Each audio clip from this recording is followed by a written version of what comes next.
Hello everyone, welcome to home science classes. Home science classes में आपका स्वागत है। कैसे हैं आप? आशा करती हूँ अच्छे होंगे, खुश होंगे, मस्त होंगे और पढ़ाई कर रहे होंगे। तो आपको पता है हमारी चर्चा चल रही है टेक्सटाइल पर। टेक्सटाइल में भी जो हम इस समय डिस्कस कर रहे हैं वो कर रहे हैं भारत की परंपरागत कढ़ाई के बारे में। इससे पहले हमने भारत के परंपरागत वस्त्रों के बारे में चर्चा किया था और उससे रिलेटेड हमने क्वेश्चन भी किया था। उसी क्वेश्चन में हमारा एक क्वेश्चन गलत हो गया था, जिसे मैं कल ठीक करवाना भूल गई, लेकिन आपका जो क्वेश्चन नंबर 22 था, वो आपका गलत हो गया था। तो मैंने उसे कमेंट बॉक्स में पिन कर दिया है, एक बार आप वहाँ से राइट आंसर चेक कर सकते हैं, देख लीजिएगा ज़रूर एक बार आप, ठीक? बाकी जिसने भी थ्योरी की क्लास ली होगी, तो नो डाउट उसने सही कर लिया होगा, ठीक? तो आज हम क्या चर्चा करेंगे? आज हम चर्चा करेंगे वही भारत की अपनी परंपरागत कढ़ाई के बारे में। तो आज की क्लास डिस्कस करने से पहले हम एक बार रिकॉल कर लेते हैं कि हमने कल किन-किन कढ़ाइयों के बारे में चर्चा किया था। तो आपको पता है कि कल हमने सबसे पहले पंजाब की फुलकारी के बारे में चर्चा किया था, जिसमें हमने तमाम देखे थे।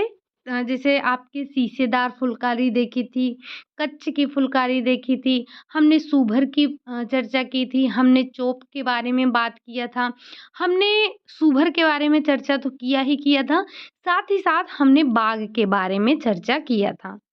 तो बाग का मतलब जैसे जिन वस्त्रों पर आप कढ़ाई में बाग, जैसे ककड़ी बनाया, आपने ककड़ी नमूने बनाए तो आपने ककड़ी बाग नाम दे दिया। आपने मिर्च के नमूने बनाए तो आपने मिर्च बाग नाम दे दिया। आपने अनार के नमूने बनाए, आपने अनार नाम दे दिया।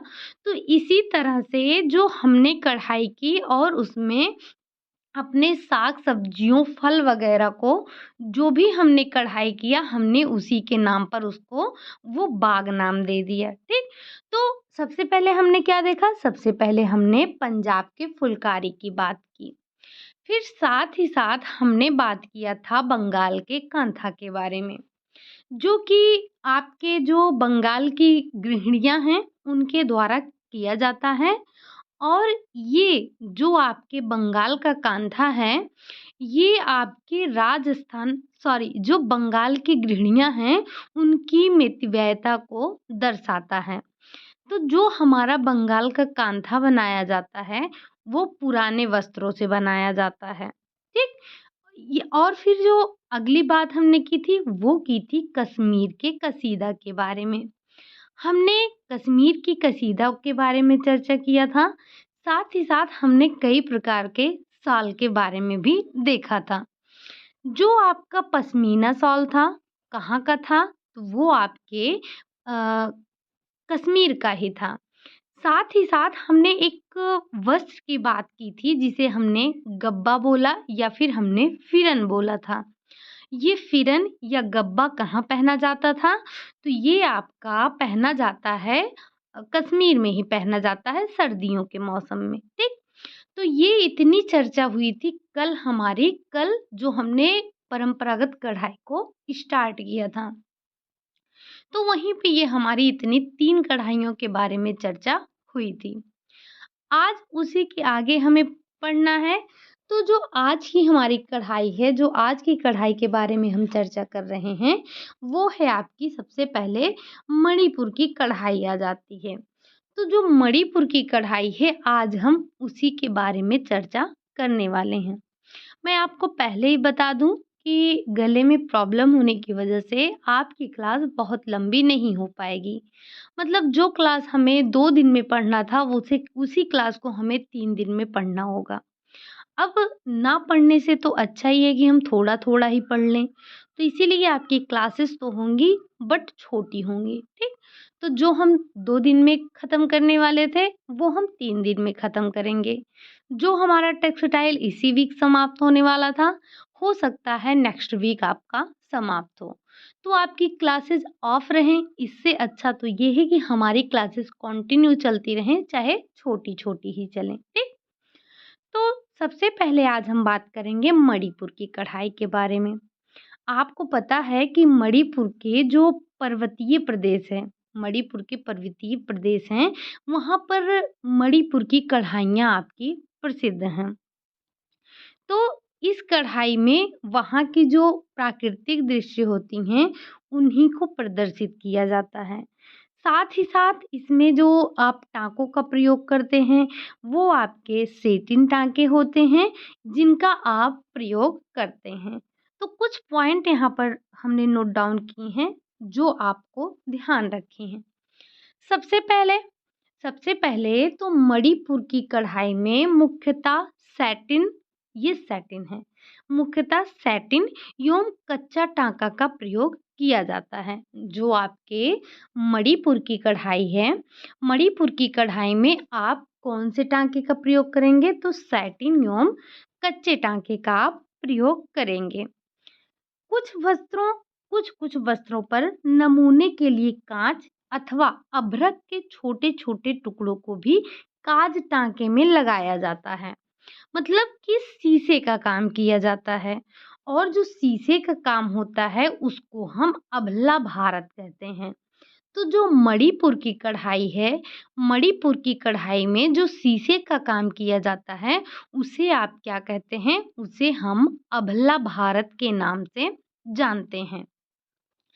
और ये जो अभला भारत है, कहाँ का है? तो ध्यान रखेंगे, मणिपुर का है। कर्टन हो गया आपका, कुशन कवर हो गया, बेड कवर हो गया, इन सभी पर एप्लिक वर्क का काम किया जाता है। तो जो श्वेत मलमल है, श्वेत मलमल के वस्त्र पर, श्वेत मलमल के वस्त्र के उपयोग से आप टर्बन को बनाते हैं। यहाँ पर एक नाम ध्यान रखिएगा, टर्बन, जो कि कहाँ बनाया जाता है? जो कि आपके मणिपुर में ही बनाया जाता है। और ये जो टर्बन होता है आपका, ये टर्बन देखने में बहुत ही सुंदर और वैभवशाली लगता है। जो आपका टर्बन होता है, ये बहुत ही सुंदर और वैभवशाली लगता है, ठीक? मणिपुर की जो कढ़ाई होती है, मणिपुर की कढ़ाई में मुख्यतः गोल नमूने बनाए जाते हैं। और ये जो गोल नमूने बनाए जाते हैं, इन गोल नमूनों को आप क्या नाम देते हैं? तो जो आपके मणिपुर में गोल नमूने बनाए जाते हैं, उन्हें हम अकोबी कहते हैं। ध्यान रखिएगा, ये अकोबी कहाँ का है? तो मणिपुर का है। जो मणिपुर में हम गोल नमूने बनाते हैं, उन्हीं को हम अकोबी नाम से जानते हैं। साथ ही साथ हमने अभी अभी और क्या देखा था कि जो शीशे का काम किया जाता है, उसे हम अभला भारत के नाम से जानते हैं। और जो आपकी मणिपुर की कढ़ाई है, मणिपुर के कढ़ाई में आप प्राकृतिक स्रोत लिए जाते हैं। जो वहाँ पर नमूने बनाए जाते हैं, उनमें प्राकृतिक स्रोत लिए जाते हैं। अब हम इसमें डिज़ाइन क्या बनाते हैं? तो इसमें आप फूल पत्ती हो गए, पशु पक्षी हो गए, लताओं, इन सभी के सुंदर नमूनों को काढ़ते हैं का मतलब कि कढ़ाई करते हैं। और ये इन्हें देखकर मतलब इतना अच्छा बनाते हैं ना, कि जब आप इन्हें देखेंगे तो दंग रह जाएँगे। अरे! इतना अच्छा बनाते हैं। जैसे कोई अगर ऐसा काम करता है अपने हाथों से, जो कि मशीनों से भी नहीं हो पाता है, तो हम क्या कहते हैं, एक बार तो हमारा मुँह खुला का खुला रह जाता है। अरे बाप रे! इतना अच्छा बनाया हाथ से। तो वही रहता है कि जो मणिपुर की कढ़ाइयाँ होती हैं, इतने अच्छे नमूने बनाते हैं कि जो है व्यक्ति जब एक बार उसे देखता है तो वो दंग ही रह जाता है। जब ये नमूने बनाए जाते हैं, तो नमूने बनाने के लिए आप रंग-बिरंगे चटकीले सूतों का प्रयोग करते हैं, ठीक? ये चीज़ें आप ध्यान रखेंगे। और जो आपका मणिपुर में मतलब जो नागालैंड के डिज़ाइन होते हैं, नागालैंड के डिज़ाइन भी प्रकृति से ही बहुत प्रभावित होते हैं, ठीक? इनमें भी आप गहरे और प्राथमिक रंग का उपयोग करते हैं। ज़रा एक बार मुझे कमेंट करके बताइएगा कि जो प्रांग महोदय के अनुसार प्राथमिक रंग कौन-कौन से हैं? लगे हाथ आप बता दीजिएगा कि मुंसिल महोदय के अनुसार प्राथमिक रंग कौन-कौन से हैं? आप सभी ने कलर वाला चैप्टर पढ़ा होगा, मुझे ऐसा पूरा विश्वास है। अगर नहीं पढ़ा है तो आप होम मैनेजमेंट की जो फ़ाइल बनी है आपकी प्लेलिस्ट में, वहाँ से आप जाकर कलर का चैप्टर देख सकते हैं और वो आपके लिए काफ़ी इम्पोर्टेंट भी है। तो आपको क्या बताना है, यहाँ से आपको मिलते हैं 2 क्वेश्चन। कौन-कौन से? पहला कि जो प्रांग के अनुसार आपका प्राथमिक रंग कौन-सा है और मुंसिल के अनुसार आपका प्राथमिक रंग कौन-सा है? इन दोनों क्वेश्चन को आपको बताना है, ठीक? तो ये तो रही हमारी किसकी बात? ये रही हमारी इतनी बात हमने की मणिपुर की कढ़ाई के बारे में। तो मणिपुर की कढ़ाई के बारे में आपने क्या-क्या देखा? जो अभी तक आपने देखा, वो देखा कि इसमें आप जो मणिपुर की कढ़ाई होती है, इसमें आप सैटिन और कच्चे टाँके का प्रयोग करते हैं। साथ ही साथ इस पे आपको ज़्यादातर कैसे नमूने देखने को मिलते हैं, तो जो मणिपुर की कढ़ाई है, मणिपुर की कढ़ाई में आपको ज़्यादातर गोल नमूने देखने को मिलते हैं और ये जो गोल नमूने होते हैं, इन्हें हम बोलते क्या हैं? तो इन्हें हम अकोबी के नाम से जानते हैं। साथ ही साथ जो मणिपुर में शीशे का काम होता है, उसे क्या कहते हैं? तो उसे हम अबला भारत के नाम से जानते हैं। और मणिपुर की कढ़ाई में आप प्राकृतिक स्रोत बनाते हैं। जैसे जैसे क्या देखा आपने? फूल पत्तियाँ हो गए, पशु पक्षी हो गए, लताएँ हो गए, इन सभी को अच्छी तरह से आप उसमें बनाते हैं। तो ये आपकी क्या होती हैं, इतनी बात हमें ध्यान रखनी है किसके बारे में? तो मणिपुर की कढ़ाई के बारे में ध्यान रखनी है, ठीक? 1 पॉइंट, 2 पॉइंट, 3 पॉइंट, 4 पॉइंट। यहाँ से बस आपको 4 से 5 पॉइंट को ध्यान रखना है, ठीक? इतने सारे काम आप करते हैं मणिपुर की कढ़ाई में। ये तो रही आपकी मणिपुर की कढ़ाई।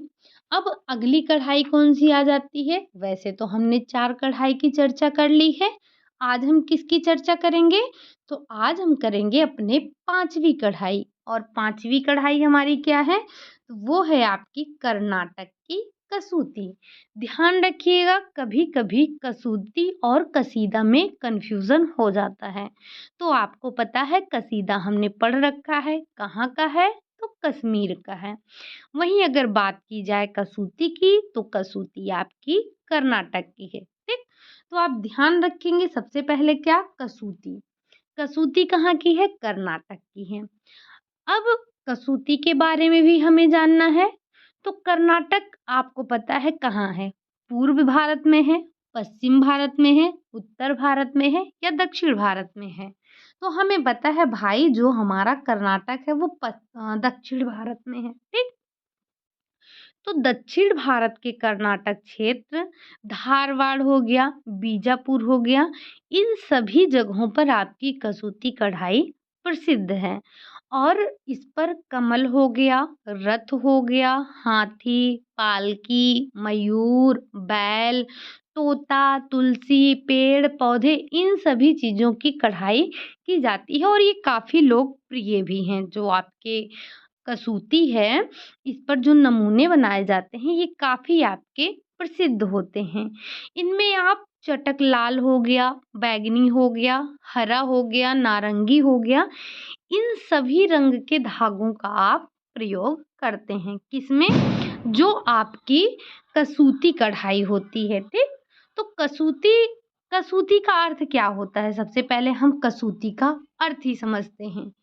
का अर्थ होता है हाथ, ठीक? ध्यान रखिएगा कि कसूती में आपके का अर्थ होता है हाथ और सूती का अर्थ होता है सूती कपड़ा, ठीक?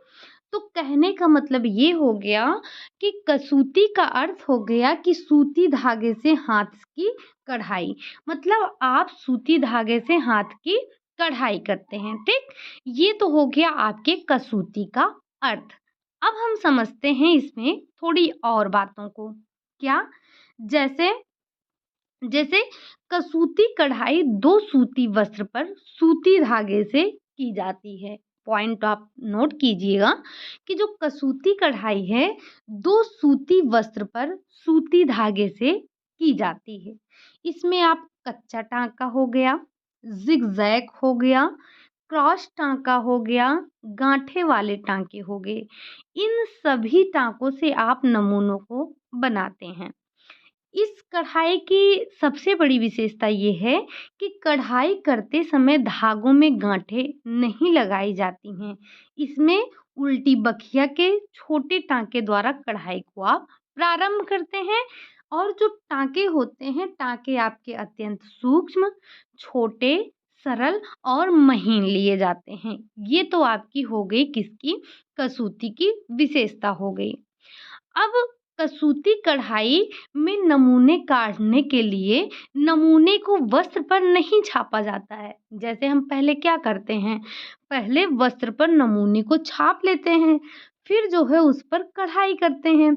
लेकिन लेकिन कसूती में ऐसा नहीं होता है। फिर होता क्या है? तो कसूती कढ़ाई में नमूने काढ़ने के लिए नमूनों को वस्त्र पर नहीं छापते हैं, बल्कि ताने एवं बाने के धागे को गिनकर इस पर कढ़ाई की जाती है। आप क्या करते हैं? ताने और बाने के धागों की संख्या को गिनकर आप इस पर कढ़ाई करते हैं। धागे की संख्या भी आपकी निश्चित होती है, जिसमें सामान्यतः 2 से 6 धागे लिए जाते हैं। और इन्हें इकाई मानते हुए पूरे नमूने की कढ़ाई की जाती है। धागों की जो यूनिट होती है उसमें हम परिवर्तन नहीं करते हैं और इसकी जो यूनिट है, इसी यूनिट के द्वारा नमूने की बारीकी और उसकी जो खुरदुरापन होता है तो उसका पता चलता है, यानी कि जो उसका टेक्सचर होता है उसके बारे में हमें पता चलता है। 2 धागों से की जाने वाली जो कढ़ाई होती है वो महीन और बारीक होती है। साथ ही साथ वो कैसा उभरा-उभरा सा आपको प्रतीत होता है। चटक रंग के सूती धागों का प्रयोग किया जाता है, जिसमें आपका लाल हो गया, नीला हो गया, मतलब जो आपके गाढ़े-गाढ़े कलर हो गए, नीला हो गया, पीला हो गया, हरा हो गया, जामुनी हो गया, ये सारे हमारे डार्क कलर होते हैं। तो हम प्रमुख रूप से इन्हीं का प्रयोग करते हैं और जो आपकी पृष्ठभूमि है, गहरे रंग की पृष्ठभूमि पर सफ़ेद धागे से आप नमूने को बनाते हैं। जो हमारा कसूती कढ़ाई होता है, उसपे क्या करते हैं, तो गहरे रंग के पृष्ठभूमि पर सफ़ेद रंग के धागे से आप नमूने बनाते हैं। इसमें जो रंग संयोजन होता है, वो भी आपका सामान्यतः लाल के साथ में हरा हो गया, नीला हो गया, पीला हो गया, जामुनी हो गया और गुलाबी के साथ आपका जामुनी हो गया, नीले के साथ नारंगी हो गया, पीले के साथ में हरा हो गया या फिर सफ़ेद हो गया। मतलब ये आपके प्रयोग किए जाते हैं।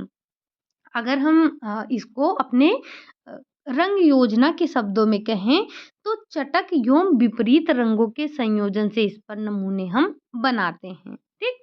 जो हमारे चटक और विपरीत रंगों का संयोजन होता है उसी से हम नमूने को बनाते हैं। आपने देखा होगा, जो कलर आपने पढ़ा था, कलर व्हील आपने देखा था, तो वहाँ पर आपने विपरीत रंग योजना पढ़ा होगा, आपने एक रंगीय रंग योजना पढ़ा होगा, वहाँ पर आपने कई प्रकार की रंग योजनाओं के बारे में पढ़ा होगा, ठीक? जो आपकी ये कसूती कढ़ाई होती है, कसूती कढ़ाई में पौराणिक कथाओं का चित्रण किया जाता है। पौराणिक कथाओं का किसमें चित्रण होता है? तो वो आपकी कसूती कढ़ाई में की जाती है। इसमें आप बनाते क्या-क्या हैं? तो इसमें गोपुरम, कमल, रथ, शिवलिंग, नदी, बाघ, स्वास्तिक, सूर्यमुखी हो गया, शंख, आसन, पालकी, राम झूले, नाग देवता, हाथी, घोड़ा, तुलसी वृंदावन, ये सारे नमूने को आप उस पर काढ़ते हैं। किस पर? जो आपका ये कसूती कढ़ाई होता है, ठीक? इसमें आप पशु पक्षियों के चित्रों को भी सुंदर अच्छे अंकित करते हैं, इन पर नमूने बनाते हैं।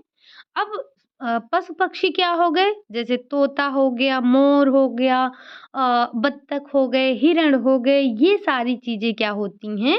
तो ये सारी चीज़ें आपके पशु पक्षी हैं और इनका चित्रण भी किस पर किया जाता है?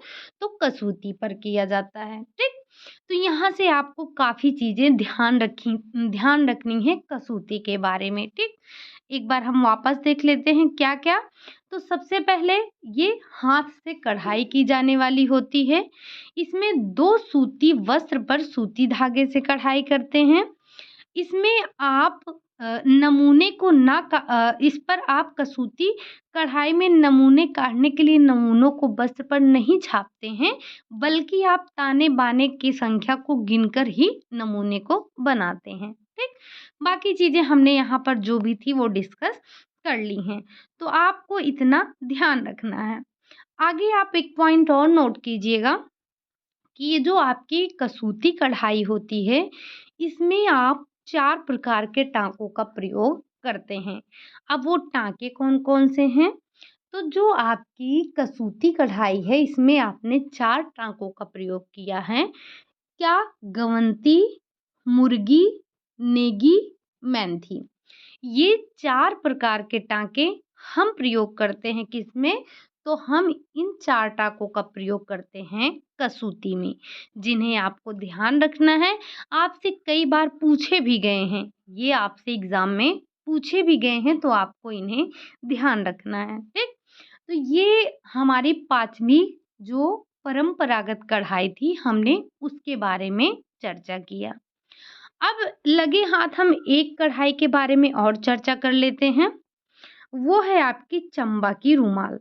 अब ये चंबा रुमाल क्या है?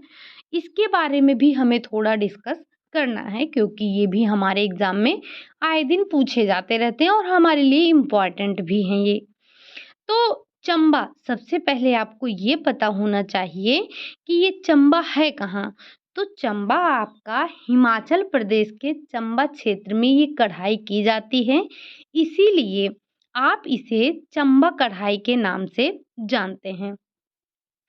ये आपकी पंजाब में जो रुमाल बनती है, उसी से मिलती-जुलती कढ़ाई होती है, लेकिन ये आपकी कहाँ की है? तो ये आपके हिमाचल प्रदेश की चंबा होती है। इसे पहाड़ी या फिर आप करारा भी कहते हैं। तो जो आपकी हिमाचल की कढ़ाई है, चंबा रुमाल है, उसे आप और किस नाम से जानते हैं, ये बात भी आपको ध्यान होना चाहिए। तो जो हमारे चंबा की रुमाल है, वो हिमाचल प्रदेश में बनाई जाती है और इसे हम पहाड़ी या फिर करारा के नाम से भी जानते हैं। अब यहाँ पर जो चंबा के रुमाल है, इसमें आप दोहरे सेटिन टाँके होते हैं, उनका उपयोग करते हैं और इससे जो दोनों तरफ के कपड़े में मतलब जो डिज़ाइन बनती है, वो कपड़े के दोनों साइड में बन जाती है, ठीक? अब जो चंबा कढ़ाई है, उसमें आप कई प्रकार की आकृतियों को बनाते हैं। वैसे तो जो आपके चंबा की रुमाल हैं, उन पर आप क्या करते हैं, इनमें मानव हो गया, पशु-पक्षी हो गए, पेड़, फूल, मकान, इन सारी जो प्रतिमाएँ होती हैं, इनका आप प्रयोग करते हैं। लेकिन जो आपके चंबा की कढ़ाई है, इनकी कढ़ाई की जो आप थीम रखते हैं, ये ज़्यादातर धार्मिक होते हैं। जैसे जैसे आपके इसमें क्या हो गया, रास मंडल हो गया, मतलब जो जैसे कृष्ण लीला हो गया या जिसे हम रास कहते हैं, तो आप इन्हीं आकृतियों को क्या करते हैं, इन्हीं चीज़ों को अपनी कढ़ाई में उतारते हैं। जिसके कारण जो है ये इनकी विशेषता होती है, ये इस कढ़ाई की विशेषता होती है। ठीक? तो इसमें आप एक कथा का वर्णन करते हैं। कहने का मतलब ये हो गया कि जैसे जो आपकी चंबा की रुमाल है, इसमें जो आप धार्मिक विषय लेते हैं, जो धार्मिक इसमें चित्रण करते हैं, वो एक पूरा चित्रण होता है किसका? जैसे हमने कृष्ण लीला का चित्रण कर दिया। क्या किया हमने? रास मंडल बना दिया। कालिया दमन का हमने उस पर चित्रण कर दिया। हमने जो समुद्र मंथन हुआ था, उस पूरे के पूरे समुद्र मंथन का हमने कढ़ाई के द्वारा ही चित्रण कर दिया। किस पर? अपना जो चंबा का रुमाल था। और भी इस पर किया जाता है। इन सभी को आपको ध्यान रखना है। जैसे जैसे और क्या किया जाता है, कुरुक्षेत्र के युद्ध का वर्णन भी आपको मिलता है। जो आप इस पर चंबा के रुमाल पर जो डिज़ाइन बनाते हैं, डिज़ाइन का मतलब जो कढ़ाई करते हैं। यहाँ पर अगर मैं डिज़ाइन बोलूँ तो आप इसे प्रिंटिंग से या फिर डाइंग से मत लगाइएगा, रंगाई-छपाई से मत लगाइएगा। हम बात कर रहे हैं कढ़ाई की। तो यहाँ पर बात हो रही है परंपरागत कढ़ाई की। तो अगर गलती से छपाई, डिज़ाइन ऐसा कुछ निकल जाए, तो वो आपकी कढ़ाई के डिज़ाइन की बात हो रही है, जो कढ़ाई से डिज़ाइन बनाया जा रहा है, उसकी बात हो रही है, ठीक? तो जो आपकी चंबा की रुमाल है, उसपे आप कुरुक्षेत्र के युद्ध का वर्णन कर देते हैं, अष्टनायक का वर्णन कर देते हैं, उसपे आप रुक्मिणी हरण का भी चित्रण कर देते हैं, साथ ही साथ मिंजर मेले का भी आप चित्रण करते हैं। तो ये आपसे पूछा जाता है कि जो आपके चंबा कढ़ाई में बनाई जाने वाली आकृतियाँ होती हैं, उसमें क्या आता है? तो चाहे आपका रास मंडल आए, कृष्ण लीला आए या फिर आपका रास ही लिख दिया जाए या आपका कालिया दमन हो गया, समुद्र मंथन हो गया, साथ ही साथ हमें क्या ध्यान रखना है, कुरुक्षेत्र युद्ध ध्यान रखना है, अष्टनायक ध्यान रखना है, रुक्मिणी हरण ध्यान रखना है और मिंजर मेला। यही 7 आपसे पूछे जाते हैं, इन्हीं के बारे में आपको ध्यान रखना है। तो ये तो हमारी आकृतियों के बारे में बात थी, जो धार्मिक कढ़ाई की जाती है चंबा के रुमाल में, ठीक? अब जो चंबा की कढ़ाई है वो कैसे की जाती है? तो चंबा की कढ़ाई टसर सिल्क या फिर साथ ही साथ सूती वस्त्र पर की जाती है। जो आपके चंबा की कढ़ाई है कहाँ पर होती है? तो टसर सिल्क। ध्यान रखिएगा, वैसे हम सामान्यतः क्या पढ़ते हैं? Silk, silk, silk. लेकिन यहाँ अगर बात की गई है टसर सिल्क की। लगे हाथ बता दीजिएगा कि सिल्क आपका कितने प्रकार का होता है? हमने सिल्क का चैप्टर भी डिस्कस किया है। तो आप बताइएगा कि जो आपके सिल्क होते हैं वो कितने प्रकार के होते हैं और कौन-कौन से होते हैं, ठीक? तो जो आपका चंबा कढ़ाई होता है वो टसर सिल्क पर, साथ तथा सूती वस्त्र पर की जाती है। इसमें आपने पहले ही देखा कि आप चटक रंग के रेशमी धागे से नमूने को बनाते हैं। वस्त्रों की जो पृष्ठभूमि होगी इसमें वो हल्की रखी जाएगी, ठीक? कैसी पृष्ठभूमि रखेंगे? तो हम इसमें वस्त्रों की जो भूमि है उसको हम हल्की रखेंगे। साथ ही साथ इसमें नमूनों को दोहरे सैटिन टाँके द्वारा भरा जाता है। तो जो इसमें नमूनों को भरा जाता है, कैसे भरा जाता है? तो वो आपका दोहरे सैटिन टाँके से भरा जाता है, ठीक?